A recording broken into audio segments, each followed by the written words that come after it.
Bonjour à tous, bienvenue sur le plateau de Lyon Mac TV pour votre rendez-vous hebdomadaire Lyon Politique. Décryptons l'actualité de la semaine avec les journalistes Raphaël Ruffier-Fossoul et Damien Gouy-Perret, le politologue Romain Blachier et le conseiller municipal de Vénissieux Farid Benmoussa. Bonjour à tous. Bonjour.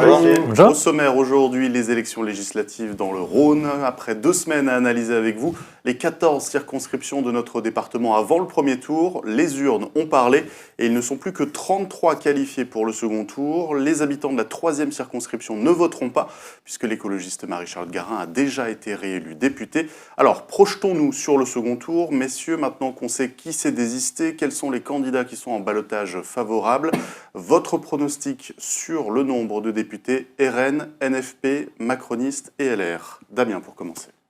Merci de commencer par moi. D'abord, une petite précision. La semaine dernière, j'ai dit une bêtise. Il est bon de la rectifier. J'ai dit que pour être élu au premier tour, il fallait plus de 50% et 12,5% d'inscrits. C'est bien 25%, je confirme. Alors, mon pronostic, c'est 5 marcheurs sur les 14, 5 marcheurs élus, 1 RN, 2 LR et 6 Front Populaire. Je rentre dans le détail, peut-être. Alors, on va commencer par Lyon Intramuros. Donc, Marie-Charlotte Garin, c'est fait. Dans la 2e circonscription, je partirai sur un Boris Tavernier tranquillement. Dans la première, Anaïs Belloussa-Cherifi. Voilà. Je pense que dans la 4e circonscription, c'est Anne Bruniera qui tirera son épingle du jeu, même si elle est en retard, parce que je pense qu'il y aura un report de voix de la droite sur elle, donc il y a un petit réservoir. Donc ça, c'est pour Lyon Intramuros. Donc ça fait 3 NFP et 1 Renaissance. Voilà, de toute façon, je fais le calcul, non, je ne vais pas me tromper complètement. Après, je l'ai fait dans le désordre. Dans la 8e circonscription, je pense que Nathalie Serre va bénéficier de retraite de Dominique Desprats, et que donc elle pourra refaire son retard. Thomas Gassio dans la 10e. La 2e circonscription qui est très compliquée, qui est très serrée, je pense que Cyril Isaac Sibyl va tirer son épingle du jeu. Dans la 5e circonscription, Blandine Brocard, logiquement, devrait finir en tête. Dans la 7e, je pense qu'Alexandre Vincendet va être éliminé au profit du nouveau Front Populaire. La 6e circonscription, on s'est joué d'avance, donc ce sera sans doute un nouveau Front Populaire. La 13e circonscription, ça va être serré, mais je pense que Tiffany Joncourt va tirer son épingle du jeu pour le Rassemblement national. Et enfin, dans la 14e circonscription, il n'y aura pas de surprise, ça va être le nouveau Front Populaire qui devrait l'emporter. Donc normalement, si mes calculs sont bons, je ne me suis pas trompé, on est bien 5 marcheurs, 1 RN, 2 LR et 6 Front Populaire. Ça fait 13, dans mon cas. Non, ça fait 12, ça fait 14. La 5e, vous avez dit? La 5e circonscription 8, ça fait. Oui, la 5e, elle a été dit. Farid, la semaine dernière, vous planchez sur 3, 4, 5 députés RN, ou en tout cas 5 candidats RN en très bonne position. On a vu qu'avec les désistements et les absences de triangulaires, finalement, ça allait être plus difficile que prévu. Vous y croyez encore ou vous avez changé d'avis? J'y crois encore, c'est pas mes potes non plus, mais je pense que ça ne change rien. Aujourd'hui, avec les désistements, etc., les gens, ils veulent élire des députés RN. Donc là, ils pensent que Serre, elle peut gagner. Là, moi, je pense que non, que le RN va continuer à passer. Là où ils sont arrivés plus ou moins en tête, ils vont gagner partout. Donc ça fait quoi? 8e, Beaujolais 9e, voilà. 13e, Est lyonnais, ça fait 2, 3. Ouais. Et puis la 11e avec Alexandre Imbert du Palais, c'est ça? Donc 3, 4, vous restez sur votre pronostic du premier tour? Ouais, je pense, ouais. À un près, je pense que ça va être à peu près ça. Moi, je pense que ça ne va pas être aussi simple pour Bruniera. Brunel, elle fait une bonne campagne. Il y a une grosse mobilisation dans le coin, donc je pense qu'elle veut passer. Et Isaac Sibyl, je pense que lui aussi va perdre. Donc, moi, je pense qu'il y a une sorte de disparition de renaissance, qu'il y aura pas mal de fronts populaires et toujours du RN. C'est un mix avec lequel vous êtes d'accord, Romain? Je suis globalement assez d'accord, en fait, parce que, effectivement, il y a des circonscriptions qui sont assez incertaines, c'est-à-dire qu'effectivement, la 12e, c'est très, très difficile de voir ce qui va se passer. Cyril Isaac Sibyl, il est très seul. La candidate du nouveau Front Populaire, alors effectivement, arithmiquement, je pense que effectivement, les reports vont être un peu difficiles vers elle, hélas, mais quelque part, elle a quand même ses chances, donc très, très difficile. La 12e, je la trouve vraiment, c'est la plus dure, à mon avis, à pronostiquer. Il faut préciser que c'est une triangulaire, le RN est qualifié encore. Bien sûr, mais la question des reports de LR, la question de la sociologie de cette circonscription qui est vraiment très très variée, avec Oulin qui est assez bobo, avec Tassin qui est beaucoup plus conservateur, et puis effectivement dans la 4e circonscription, même si les reports de voix sur le papier, la sociologie, la manière dont a été découpée cette circonscription, c'est plutôt favorable effectivement à Anne Bruniera. Sandrine Runel, c'est vrai qu'elle fait une excellente campagne. Elle va au moins faire le score record de l'histoire de la gauche dans cette circonscription. Il y a une chance quand même qu'elle l'emporte, il y a une vraie chance qu'elle l'emporte. C'est la première fois de l'histoire de la 4e circo. Même si, effectivement, arithmétiquement, ça va être difficile. Par contre, il y a un truc, parce que c'est du RN ou c'est parce que c'est du Front Populaire, j'ai l'impression qu'on enlève la prime de celui qui est arrivé premier au premier tour. Ça aurait été dans n'importe quelle autre élection, n'importe quelle autre personne, on aurait tendance à penser qu'ils peuvent gagner. Mais là, du fait que c'est le RN ou le Front Populaire, on leur enlève cette prime-là. La prime, elle existe toujours et je pense qu'on va l'avoir. La prime, elle existe, mais en même temps, il y a quand même des reports et des réserves de voix qui sont un peu différentes selon qu'on est RN ou pas RN. Mais je pense qu'on est dans un... Il y a quand même... Le Front républicain, ça marche beaucoup moins qu'avant, ça, on est complètement d'accord. Mais ça peut fonctionner encore. Par exemple, juste le fait de dire que Desprats va bénéficier des voix de... Serre, pardon, va bénéficier des voix de Desprats, probablement oui, en partie. Mais je pense que Anne Rimbaud, comme elle a été la candidate républicaine qui a été... qui est arrivée en tête du nouveau Front Populaire, elle va très certainement aussi bénéficier des voix de Desprats. Des voix, par contre, que si Nathalie Serre s'était désistée, les voix de Nathalie Serre, elles seraient probablement allées sur le Rassemblement national au vu de la sociologie de la circonscription. Moi, je pense qu'on est dans un monde nouveau et que vraiment tous ces reports, on va avoir complètement de nouveautés. On se rend compte que les électeurs du RN, c'est les mêmes électeurs que les communistes. Il n'y a plus les mêmes passages aussi simples. Je suis de gauche, donc je m'enlève et hop, je vais voter au centre, au plus près de mon truc. Non, ils peuvent faire carrément le saut inverse. Et moi, des personnes me l'ont dit. Oui, mais il y a quand même un sursaut républicain, même si effectivement, je suis d'accord avec toi, il est quand même infiniment moins fort qu'avant. Raphaël. Oui, je suis assez d'accord. C'est qu'il y a quand même deux campagnes. Il y a les résultats bruts, peut-être qu'on les a au premier tour. Si on les regarde à la fin du premier tour, on peut se dire, par exemple, que le RN, sur le papier, ils peuvent avoir entre 0 et 4 députés. Et sur le papier, on se dit, normalement, ils ne doivent pas en avoir. Dans le Rhône, ça se trouve, ils se retrouvent avec aucun député. Mais cette campagne de deuxième tour, je trouve qu'elle va mobiliser l'électorat du RN et elle va démobiliser les autres. Donc moi, je ne serais pas surpris que le RN, au final, ait plus d'élus qu'on ne l'annonce. À mon avis, alors si on fait un pronostic, c'est toujours un peu compliqué, mais je pense qu'ils vont en gagner 2.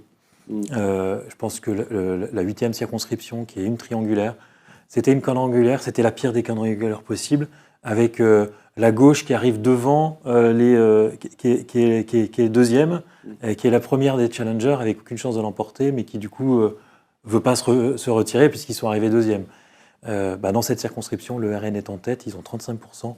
Normalement, ils ne devraient pas gagner en duel, mais je les vois bien gagner en triangulaire. Et puis après, c'est effectivement dans la 13e, malgré le retrait de Sarah Tanzili, penser que l'électorat de Sarah Tanzili va se mobiliser massivement pour Victor Prantz. Je pense que beaucoup, en fait... Et la 9e, peut-être. Et après, il y a la 9e à Villefranche, effectivement, donc ça peut... Et puis évidemment, il y a Givors, mais pour moi, c'est plutôt les deux premières, 8 et 13, et potentiellement jusqu'à 4. Mais pour un pronostic, je dirais 2. Et pour le nouveau Front Populaire, sur le papier, c'est entre 6 et 10. Et je pense que ça va finir à 7. Je pense qu'il y en a 6 qui sont clairement acquises, là où il n'y a pas de débat. Et la 7e, je le vois bien effectivement gagner contre Anne Bruniera. Par contre, pour les autres, ça veut dire que c'est plutôt LR dans le Beaujolais, parce que je pense que le profil a de quoi résister à Patrick Louis. Et puis donc 4 majorités présidentielles. Romain. Effectivement, je suis globalement assez d'accord avec ça. Peut-être aussi souligner quelque chose que tu as commencé à dire toi aussi, c'est que ça va être vraiment l'effondrement du macronisme lyonnais. Si effectivement Anne Brunera s'effondre, et puis si effectivement Thomas Rudigos, qui est en grande difficulté, est battu, pour reconstruire, alors qu'on voit effectivement assez peu de têtes nouvelles dans Lyon Intramuros, même s'il y en a eu quelques-unes ailleurs dans le Rhône, ça va être très très compliqué dans la perspective des municipales. C'est-à-dire qu'il n'y aura plus de barons macronistes du tout sur la ville de Lyon, et ça va être très compliqué. Et sur les municipales, on va y arriver ensuite. Juste, je voulais rebondir sur ce que disait Raphaël sur la participation au second tour. On avait tous été un peu surpris au final de la participation du premier tour, puisque vous étiez un peu moqué de moi quand j'avais parlé de possibles quadrangulaires. Au final, il y en a quand même eu une, et même triangulaire. Ça faisait des années, des scrutins et des scrutins qu'on n'en voyait plus là. Presque toutes les circonscriptions ont été sous triangulaire, initialement, avant les désistements. Là, la participation avec ces désistements, est-ce que vous pensez qu'elle peut se maintenir ou est-ce qu'elle va s'effondrer, Damien? Alors, contrairement aux sondages nationaux qui disent qu'il va y avoir plus de Français qui vont aller voter pour ce deuxième tour, l'estimation n'est pas loin des 70%. 70 millions de Français, on n'y est pas encore, mais 70%. C'est du réarmement démographique. Moi, ce que j'entends sur le terrain, c'est que le Front républicain, qui est parfois contre nature, va démobiliser certains électeurs. Je pense par exemple aux électeurs de droite, qu'on a appelés clairement à aller voter parfois pour LFI, je pense à la 4e circonscription. Ce sont des gens qui disent, mais on nous l'a fait à l'envers. Donc je connais beaucoup de gens qui me disent, moi je vais aller à la pêche. Ou alors je vais aller voter blanc. Donc ils vont Tu parles pas de la déplacer. 4e, tu veux dire? Oui, je parle de la 4e circonscription. Il n'y a pas de je LFI pense... dans la 4e circonscription? CPS. Oui, enfin, c'est CNFP. Front Populaire. Excusez-moi. C'est qu'à force de changer de nom, on finit par Non, s'en puis mêler c'est les pas. pédales. Puis en face, il n'y a pas ça. En fait, il n'y a pas eu d'appel à voter parce que en face, c'est Anne Brunera. Il y a eu- Il n'y a pas eu un appel clair. Non, il n'y a pas eu d'appel clair, justement. Mais au niveau national, il y a eu des contradictions. Les gens ne savent plus où ils habitent. Ils ne sont pas tout à fait en accord avec certaines lignes, puisqu'on fait un peu du cas par cas. Il y a beaucoup de gens qui se disent moi, entre la peste et le choléra, je ne veux pas choisir, tout simplement. Alors, ce qui est valable dans cette circo, c'est valable dans d'autres. J'imagine que les circos où on a du LFI et du Rassemblement national, il y a des centristes qui se retrouvent ni d'un côté ni de l'autre, qui ne vont pas vouloir faire ce choix-là. Donc, je pense, moi, que la participation va baisser très clairement dans certaines circonscriptions, et à l'inverse, dans les circonscriptions où on a des triangulaires qui sont hyper serrés, là, je pense que tout le monde va se mobiliser en se disant ça va peut-être passer à 100 voix près.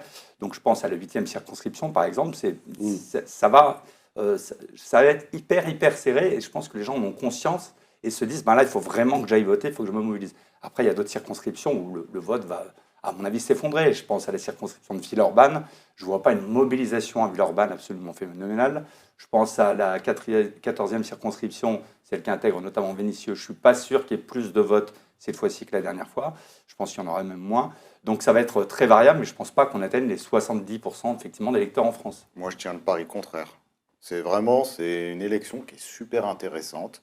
Les gens, ils ont envie de placer ou des extrêmes comme ils veulent, ou au moins donner leur avis, et ils vont voter. Je vois, moi, une élection avec une augmentation du vote, même à la 14e, c'est cuit. Mais les gens ne comprennent pas tout à fait. Moi, chez nous, il y a une vraie mobilisation de personnes qui veulent faire un front contre le Rassemblement national. Ils n'ont pas compris que c'est un député sur 577 qui sont en train d'élire. Donc, ils vont faire aucun front. Mais ils sont quand même motivés, ils veulent que leur voix ait une importance et même une visibilité nationale. Alors, ce qui est complètement... ils sont à la rue, mais quoi qu'il en soit, ils vont aller voter, même si c'est quasiment cuit dès le premier tour, quoi. Allez, je vous propose qu'on avance. Je vous avais demandé en préparant l'émission de nous donner la circonscription que vous allez suivre en priorité dimanche et de nous dire pourquoi. Alors, qui commence? Raphaël, peut-être. Alors moi, je vais peut-être vous surprendre, mais c'est la 7e. Elle est un peu pliée d'avance. On sait que c'est Lamar qui va l'emporter. Mais je trouve qu'elle est très intéressante sur la suite de l'agglomération. Et il va regarder particulièrement les scores qui vont être faits d'un côté à Rieux-la-Pape. Enfin, il y a Rieux-la-Pape, il y a Bron et il y a Vaux-en-Velin. Ouais. Et en fait, quand on regarde ce qui s'est passé au premier tour, on peut se dire que les majorités municipales dans ces trois villes peuvent se poser des questions. Lamar est en tête et Abron est très très largement à Vaux-en-Velin, alors que la maire de Vaux-en-Velin continue de considérer que c'est son opposition et Elle a fait un communiqué pour le soutenir dimanche soir. au deuxième tour. Ça a dû lui Au faire deuxième mal, hein. tour, pas au premier tour. Au premier tour, elle était quand même sur une campagne qui était pratiquement barrage face à la candidature LFI, ce qui n'est pas nouveau. Ça l'avait déjà fait ça la dernière fois. À force de leur fermer la porte comme ça, c'est possible que... Enfin, ça va être intéressant à suivre aux prochaines municipales. Et puis, évidemment, à Rieux, Vincent Day est très légèrement en tête. Il a 38% dans sa commune. Il va devenir maire de Rieux, on imagine bien. Mais la gauche est juste derrière à un point. Donc, voir comment ça va se passer sur le deuxième tour, ça peut aussi nous raconter les prochaines municipales. Après, les résultats souvent législatifs, etc., c'est pas les mêmes qu'on retrouve aux municipales. Je prends un exemple concret. Il y a des Corba. personnalités. Ouais, il y a des personnalités qui vont Oui, ce sera lui- les mêmes au municipal. Non, lui, il est Donc là, ça intéressant. compte. Ouais. Mais c'est vrai que sur Corba, je me rappelle des dernières législatives où le candidat de la France Insoumise avait fait 15% et Michel Picard avait fait 3% à Corba, donc 18%. Ça n'a pas empêché qui gagne la ville de Corba, les socialistes, sans aucun souci. C'est un socialiste, je ne sais même pas c'est qui. Non, c'est pas un souci. C'est un mec de gauche, quoi, Oui, Corba. divers gauche. Donc, un divers gauche qui a gagné la ville sans aucun souci. Donc vraiment, il n'y a vraiment pas eu les mêmes résultats entre les municipales et les législatives. Après, c'est vrai que c'est super intéressant dans la 7e. Romain? Alors, moi, je suis assez d'accord, après je vais vous dire la circo, je suis assez d'accord sur le fait que c'est intéressant pour les prochaines municipales, avec le fait que, comme vous l'avez dit, il y a aussi la question de la personnalité qui va jouer, et par exemple, des fois, ça manque, alors il va y avoir peut-être un renouvellement justement là-dessus, de personnel politique dans les communes détenues par la droite, notamment à Saint-Priest, où il faudrait un peu de portage, notamment dans un certain nombre d'autres endroits. À Bron, il va falloir décider aussi un peu qui s'occupe de l'opposition à gauche. Donc il y a un peu ces questions-là. Moi, c'est la 4e circonscription qui m'intéresse énormément. Enfin, toutes m'intéressent, mais celle-là aussi, parce que ça veut dire ça induit un changement de sociologie quand même dans cette circonscription. Il y a pour la première fois de l'histoire de cette circonscription une vraie possibilité d'alternance. Donc voilà, moi c'est la 4e circonscription. Parce qu'il y a une triangulaire. Qui m'intéresse. Il y a effectivement la question de la triangulaire qui est là. C'est un phénomène nouveau quand même que le RN soit aussi haut dans cette circonscription-là. Là, dans la 13e, par exemple, c'est ancien comme phénomène. Même si là, pour le coup, ça risque d'être fatal à la fin. Mais déjà en 97, dans la 13e, il y avait le RN qui était très haut. Mais là, c'est la première fois que le RN est si haut. C'est la première fois qu'il y a une possibilité éventuellement d'avoir une candidate de gauche. Donc voilà, moi c'est vraiment la 4e qui va avoir mon focus parce que je ne vois pas comment les 3 autres circonscriptions vont échapper à la gauche. Bon, il y en a une où c'est déjà réglé, mais les 2 autres, je ne vois pas comment elles échappent. Et là, pour le coup, c'est le seul endroit dans Lyon Intramuros où il y a un vrai suspense, même si effectivement la favorite pour le moment est quand même la députée sortante. Avec un possible changement, notamment sur le 6e arrondissement, qui fait partie de cette 4e circonscription, C'est qui ça. votait à droite et ensuite a voté Macron, et qui là se pose des questions. Oui, on voit des micro-phénomènes sur les parents d'élèves, sur des choses comme ça, qui m'amènent à me dire, tiens, est-ce que... Voilà, c'est intéressant en tout cas. Farid? La 14e, j'y habite déjà, c'est pour ça que ça m'intéresse. Et c'est les résultats. Pourtant, il n'y a pas beaucoup de suspense normalement. Ah non, moi les législatifs, oh mais je m'en fous. C'est réglé, mais à 200 km, c'est même pas ça la question. Pas nationalement. Voilà, non. Moi, si on parle de la 14e nationalement, c'est super intéressant. C'est les élections. Moi, je suis un gosse, je m'intéresse à la politique. Là, je suis avec du popcorn toute la journée. Je suis avec France Info, France Inter, des chaînes que j'avais jamais écoutées de ma vie. C'est du popcorn salé. Ouais, tout. Moi, je m'en fous. Moi, j'aime bien. C'est la démocratie qui est en train de se faire. Que ça soit positif, négatif, qu'est-ce qu'on a vécu entre-temps. Quoi qu'il en soit, c'est intéressant pour moi. un vrai bobo des centres urbains, France Inter, France Info. Ah non, mais même des France Tu vas Bleu, manger je savais du même pas quinoa que ça bientôt. existait il y a 5 minutes. Donc j'ai découvert ça et non, c'est intéressant. Mais moi, exactement comme mon collègue, je me projette pour 2026. Parce qu'avec des scores à plus de 60% de la France insoumise à Vénissieux, je ne comprends pas qu'il n'y ait pas une liste France insoumise en 2026 sur notre ville. Là, il va y avoir un schisme au niveau de la gauche, avec le PCF, on va dire canal historique, Fabien Roussel, contre une liste France Insoumise tenue par Idir ou par n'importe qui. Parce qu'à Paris, Idir, il n'y va pas, ils vont lui mettre un coup de pression à n'importe qui, comme ils ont fait en 2017, où ils ont imposé un mec, on n'avait jamais entendu parler de lui. Il a quand même fait un meilleur score que Michel Picard pour les législatives. Donc ils vont imposer une liste, sans doute France Insoumise, sur Vénissieux, et ça ouvrira automatiquement la possibilité à une liste de centre ou de droite ou de RN de rafler la mise, puisque si on divise les deux, la droite peut passer. Le phénomène LFI dans les banlieues, il va forcément amener à un renouvellement du personnel politique. Quand je dis qu'on manque de monde dans certaines communes, très certainement, justement, ce manque va probablement être comblé en partie par les militantes et militants de la France Insoumise qui se sont révélés sur cette campagne. Et sur un autre point, parce qu'on est sur la 14e, on parle de Vénissieux, mais Fézin, vous avez vu les scores du RN et de la droite? Ils sont devant. Ils sont devant et il n'y a pas d'opposition ni de droite ni de RN. À Fézin, il y a un bloc avec le PS et un bloc France Insoumise PCF. Il n'y a même pas un opposant de droite ni rien du tout. C'est une porte ouverte et pareil à Corba. Qu'est-ce qui va se passer en 2026? C'est super intéressant. Il risque d'y avoir des parachutages ou en tout cas Voilà. des personnes qui vont éclore. Moi, je fais partie d'un groupe politique, je vois les résultats sur la 14e, je dis, il y a des choses à faire. Damien? Alors moi, celle qui va me passionner, c'est la 8e circonscription, donc qui était une quadrangulaire, qui devient une triangulaire, parce que la 3e... Oui, il faut préciser que ça reste une quadrangulaire parce que Dominique Desprats a déposé en candidature, s'est retiré, Mais il est toujours possible de voter pour lui. Alors, Il a peut retiré voter- ses bulletins. On peut voter Mais- pour mais lui, on- sauf qu'il n'a pas envoyé donc, de profession de foi et qu'il n'a pas installé de bulletin. Mais n'importe Donc- qui peut venir avec un bulletin, écrire mais c'est- Dominique Ouais, Desprats. c'est pas si simple, faut C'est du la- 80 grammes dans, Ouais. dans un certain format. Lotfi on fait Ben pas ce qu'on Khalifa veut. l'avait fait. Il avait Donc- fait 0%, il avait retiré ses bulletins juste avant Donc, les je trouve que élections. c'est intéressant parce que c'est un vrai laboratoire là. C'est de voir si effectivement les voix potentielles de Dominique Desprats vont se reporter sur Nathalie Serres. C'est le calcul qui a été fait par Nathalie Serres, de dire je ne me retire pas parce qu'en tant que sortante, j'ai le plus de chances de récupérer ces voix. Donc je trouve que c'est intéressant. Et puis, Ou je sur me- Anne Rambaud.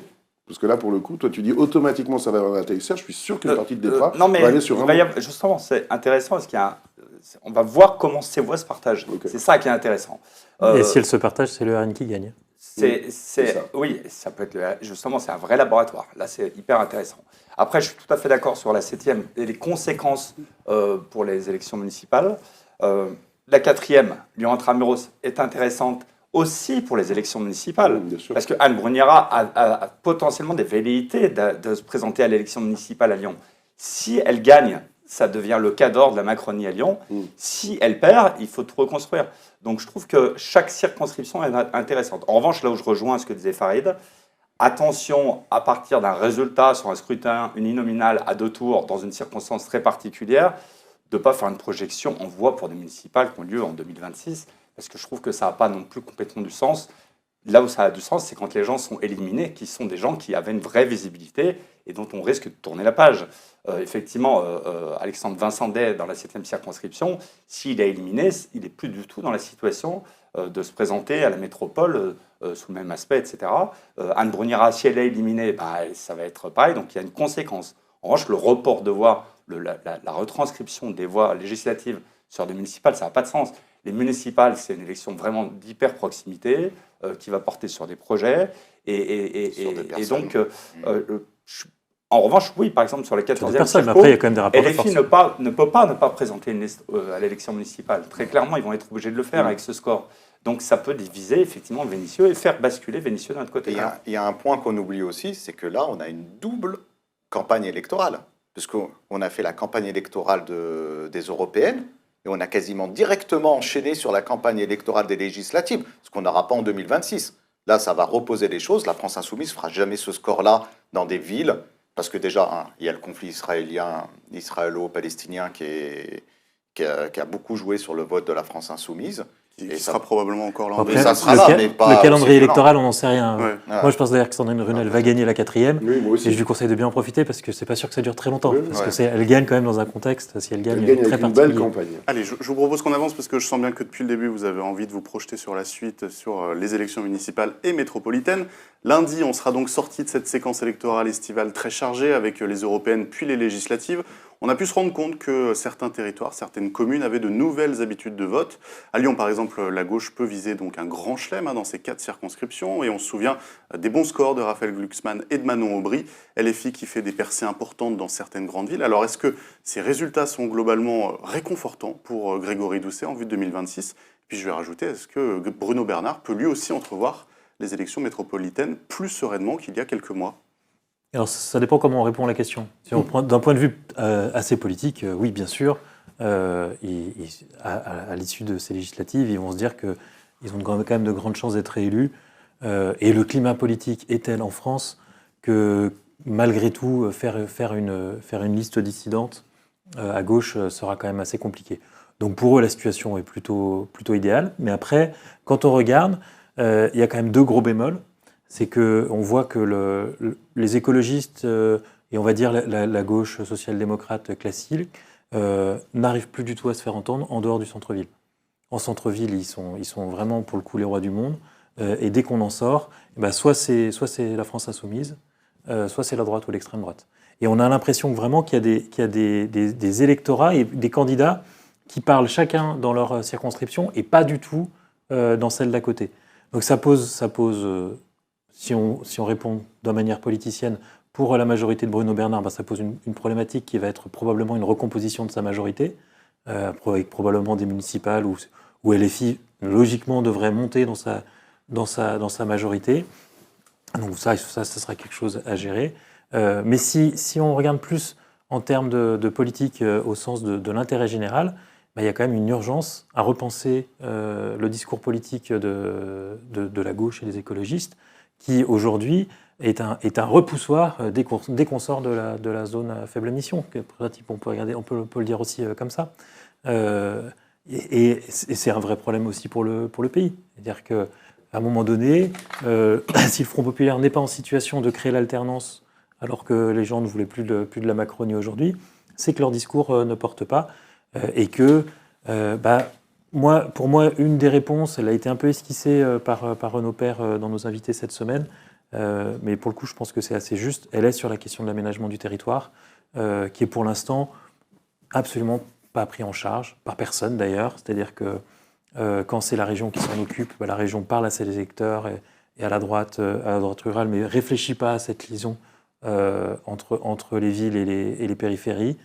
L'État n'est pas au rendez-vous de l'aménagement du territoire, mais la métropole non plus n'est pas au rendez-vous. Elle pourrait avoir une politique qui aille vers ces centres-bourgs qui sont tout autour de la métropole. Damien ?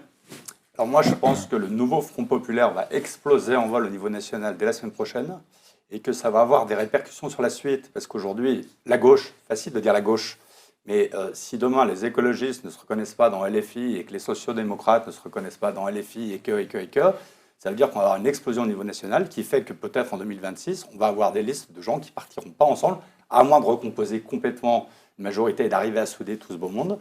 Je ne suis pas sûr que ce soit si positif que ça.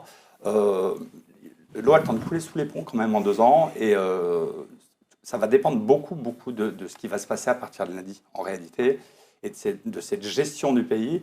Et on va voir si ces gens arrivent à travailler ensemble. Aujourd'hui, il y a quand même des alliances contre nature à droite et à gauche, programmatives, j'entends. Hein. Sur l'esprit global, je suis de droite, je suis de gauche, on peut l'entendre. En revanche, d'un point de vue purement programmatif, on va devoir faire voter peut-être des lois demain avec pas de majorité absolue. Donc les équipes vont se diviser sur plein de dossiers et ça va se ressentir pour les années à venir quand on arrivera à une élection locale qui fait qu'on va avoir du mal à donner une crédibilité peut-être à des sociodémocrates qui vont s'associer à LFI. Il y a un moment, on va dire, vous vous foutez de nous. Ça fait 2 ans, 3 ans, 4 ans qu'en réalité, vous ne votez pas la même chose, vous n'êtes d'accord sur rien. Et à chaque fois qu'il y a une élection, puisqu'on vient de nous refaire le coup avec le nouveau Front populaire, à chaque fois, vous vous collez ensemble le temps de l'élection pour mieux vous diviser derrière. On l'a vu avec la NUP, ce qui n'a pas très bien fonctionné. Ça a fonctionné, mais on était à 2 doigts de l'explosion. Et donc, moi, je crois que ça va avoir une énorme influence sur les élections municipales derrière, même si une élection municipale, ça reste une élection locale avec une personnalité qu'on peut toucher du doigt qui est à portée de baffe. Mais tous les deux, vous avez parlé uniquement des potentielles fissures à venir au sein de la majorité écologiste. Il faut aussi préciser que demain, les macronistes lyonnais potentiellement disparaissent et que les Républicains ont fait des scores minables dans les différentes circonscriptions, et notamment Lyon intramuros, et même dans les arrondissements qui sont tenus par la droite. Mais Alexis, les Républicains aujourd'hui, ça n'existe plus. Il va falloir qu'ils reconstruisent tout. Oui, mais on parle de Pierre Oliver comme premier opposant à Grégory Doucet. Oui, mais il va y avoir une reconstruction au niveau national et au niveau local. Les Républicains, ça n'a plus de sens aujourd'hui. Qui se reconnaît chez les Républicains ? Les Républicains ne savent même plus qui est leur chef. Donc on en a un qui fricote avec le Rassemblement national, on en a d'autres qui se rapprochent d'Édouard Philippe, et on a tous ceux qui sont au milieu qui sont en perdition. Donc là, il va y avoir une reconstruction complète dont toute une partie peut se reconstruire avec les marcheurs, en réalité. Et ça peut redonner une force potentielle dans Lyon intramuros entre Dex et l'air en perdition et des marcheurs qui sont quand même pas non plus complètement au bout de leur vie. Ils ont quand même encore un petit peu de score. Et quand on pèse potentiellement 20%, on n'est pas mort. C'est pas comme les LR qui pèsent 5, 6, 7%. C'est pas tout à fait la même chose. Donc 20 plus 7, ça fait 27. Vous m'expliquerez qui est la tête du macronisme à Lyon, qui est les têtes, c'est autre chose. Aujourd'hui, c'est pas parce qu'on a des mouvements de pensée. Pour une élection municipale, c'est important d'avoir une figure. C'est pas parce qu'on a les mouvements de pensée et qu'on a les électeurs qu'on a forcément la tête. Peut-être que les têtes, elles vont tomber dans les jours à venir et qu'il y a de nouvelles têtes qui vont émerger dans tous ces partis-là qui sont un peu en perdition. Romain ? Déjà sur la question du programme et de la gauche, quand même, mine de rien, il n'y a quand même pas tant de différence. Si on voit les votes internes à la NUPES, qu'il y a eu des problèmes de personnes, qu'il y a eu des moments où, sur des sujets symboliques, il y a eu des problèmes et des divisions dans la NUPES, oui. Sur la question d'arriver à faire un programme dans lequel LFI mette de l'eau dans son vin sur l'Ukraine et en même temps LFI mette quelques points de son programme aussi là-dessus, en quelques jours, ça montre quand même qu'il y a une certaine unité. Là où ça peut exploser, évidemment, c'est sur le fait d'avoir une majorité relative, où il va falloir trouver des majorités de travail. Et là, il y a un vrai risque, effectivement, de difficulté pour le nouveau Front populaire. Sur les municipales, effectivement, la disparition du macronisme, c'est quelque chose, effectivement, de compliqué. Effectivement, le jeu qui est voulu par Bruno Bernard, aussi sur la question de l'unité de la gauche, il est important. Il avait déjà prévu, avant la dissolution, d'avoir une initiative en septembre pour rassembler tout le monde autour de lui. Apparemment aussi du côté des Insoumis, ils veulent aussi avoir leur propre initiative pour rassembler un peu tout le monde. Et là, effectivement, il va y avoir ces difficultés. Je suis assez d'accord avec l'analyse de Raphaël sur le fait que cette législative, elle change des choses sur la question d'avoir des listes, différentes listes au premier tour à gauche, parce que si effectivement il y a un gros bloc anti-RN, si le pays est sous pression là-dessus, les possibilités d'être plusieurs à gauche vont être sans doute compliquées. Mais s'il y a des initiatives unitaires beaucoup trop tôt, genre en septembre, comme le veut Bruno Bernard, ça peut quand même laisser un espace assez fort pour toutes celles et tous ceux à gauche qui se retrouveraient pas dans la dynamique de Bruno Bernard. Ça la rend plus difficile, effectivement, cette dissolution. L'espace sera forcément beaucoup plus réduit, mais partir trop tôt sur des questions unitaires, ça risque de déguiser des appétits de gens qui se disent « Ah bah de toute façon, si je pars à côté, il y aura toujours un espace politique ». On a vraiment cette difficulté-là. Et puis gros renouvellement, à mon avis, du personnel politique, lié au fait que... Alors là, je vais peut-être nuancer quand même quelque chose, c'est que les sociodémocrates, en dehors des grandes métropoles, même si effectivement ce n'est pas les plus gros succès du monde, ils arrivent quand même un peu mieux que les autres forces de gauche. Vraiment, LFI et les Verts, c'est vraiment des forces qui sont dans les villes-centres et dans les banlieues immédiates. Et après, plus loin, c'est très difficile. Il n'y a presque plus d'élus ruraux. À LFI, il y en avait 3. Il risque d'y avoir peut-être plus que François Ruffin dans une circo périurbaine et autres. Quand vous prenez le groupe LFI, c'est majoritairement, très majoritairement, un groupe de la banlieue parisienne et du centre de Paris. Et puis aussi, évidemment, avec quelques îlots à Marseille, mais à Marseille-Centre, il risque d'avoir 4 députés à Lyon, donc ville et banlieue, en fait. Mais en réalité, il y a une conquête du périurbain à refaire, mais c'est pas qu'en France, hein. En Pologne, lorsque l'extrême droite a été battue, c'est grâce à Varsovie et à Cracovie, pas grâce à la campagne polonaise. Vous prenez, dans la plupart des démocraties occidentales, à part en Espagne, le périurbain, le rural, ils sont à droite. Quelle que soit et ça, c'est un truc à repenser pour la gauche française, mais aussi pour la gauche du monde occidental. Farid, pour conclure, je repose ma question. Grégory Doucet et Bruno Bernard, pour eux, c'est tranquille 2026 ? Non, ils sont cuits, les deux. Ah bon ? Non, je le dis clairement. Vous avez vu les scores des législatives ? Les scores, moi je vois les scores, ils sont hauts pour la France Insoumise. Je pense qu'ils vont viser des mairies. Je pense que ça va éclater leur bloc de gauche, puisqu'ils vont viser, disons, Vénissieux, Saint-Fond, la France Insoumise. Vaux-en-Velin. Donc automatiquement des vice-présidences, etc. Donc automatiquement les gens ils vont dire mais moi pas content. Donc ils vont se mettre avec l'autre groupe écolo plus PS contre France Insoumise au premier tour. Qu'est-ce qui dit qu'ils vont se retrouver après au second tour ? Et il y a toujours la prime de celui-là qui arrivera devant. Maintenant, la difficulté, c'est pas de savoir si c'est Bruno Bernard ou Grégory Doucet, c'est est-ce qu'il y aura une opposition en face ? Parce que s'il n'y a pas du tout d'opposition en face et qu'ils ne réussissent pas à se mettre d'accord, ça risque d'être plus compliqué pour pouvoir fissurer l'unité, puisqu'il n'y aura personne en face. Celui-là qui arrivera au premier tour, ça va être peut-être compliqué, mais ils y arriveront. Raphaël ? Il y aura une opposition au macronisme. En fait, cette dissolution, le camp qu'elle a pris de vitesse, c'est le camp présidentiel.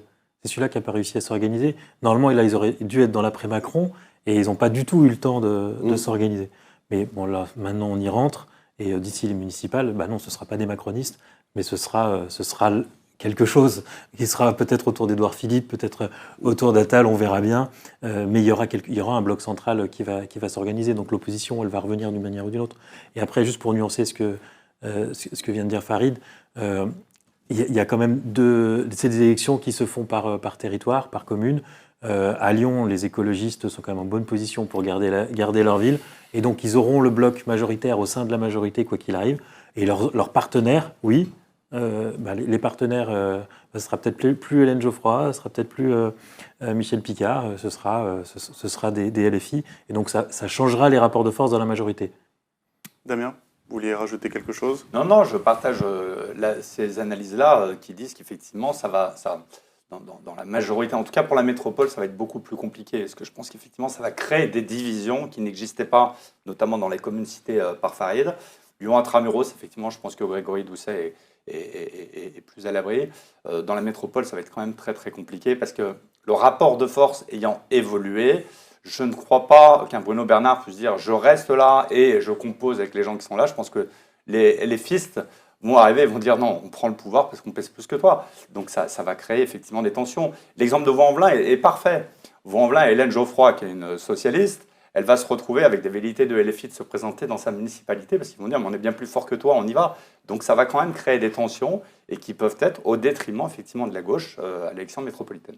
Mais dans le 3e et dans le 7e à Lyon, si la France Insoumise met une liste dès le premier tour, je ne suis pas sûr que les écolos soient devant eux. Hein. Donc ça risque aussi de faire des tensions à Lyon intramuros. Après, s'ils réussissent à se mettre d'accord, c'est toujours la même histoire. Hein. Comment ça va se passer pendant cette année ou même 2025 quand si c'est redissous l'Assemblée, s'ils réussissent à se mettre d'accord, il y aura moins de difficultés. Mais si Marine Tondelier, comme je vois l'opposition qu'elle peut avoir sur la France Insoumise, est-ce qu'ils ne vont pas vouloir se compter au premier tour? Vous noterez qu'ils ont soutenu tout de suite Gabriel Amar à Villeurbanne et qui vont éviter de se mêler, à mon avis, de ce qui se passe à Vaux-en-Velin ou à Vénissieux, et ils laisseront leurs partenaires régler ça entre eux. Nous verrons l'avenir. Il va y avoir probablement aussi une recomposition. S'il n'y a pas de majorité absolue, on se dirige tout droit vers ça lundi, il risque d'y avoir une division. Il peut y en avoir une majorité à Rennes. Je prends cette hypothèse-là. Prenons l'hypothèse, alors du coup, voilà, qu'il n'y a pas de majorité absolue. Il risque de se retrouver avec une division à gauche entre celles et ceux qui font une majorité, peut-être avec des macronistes, et celles et ceux qui s'y refusent. Et je pense que ça va être un gros clivage ensuite qui va se retrouver au municipal entre ceux-là. Et c'est là-dessus où, par exemple, on pourrait se retrouver éventuellement avec des listes de la France Insoumise face à des listes vertes, par exemple. Vous l'aurez compris, on n'a pas fini d'en parler. On arrive à la fin de cette émission toutefois. Merci de nous avoir suivis. L'actualité continue sur lyonmac.com, notamment ce dimanche avec à nouveau les résultats en temps réel et toutes les réactions en direct des QG de la préfecture. Allez voter et on se retrouvera à la rentrée.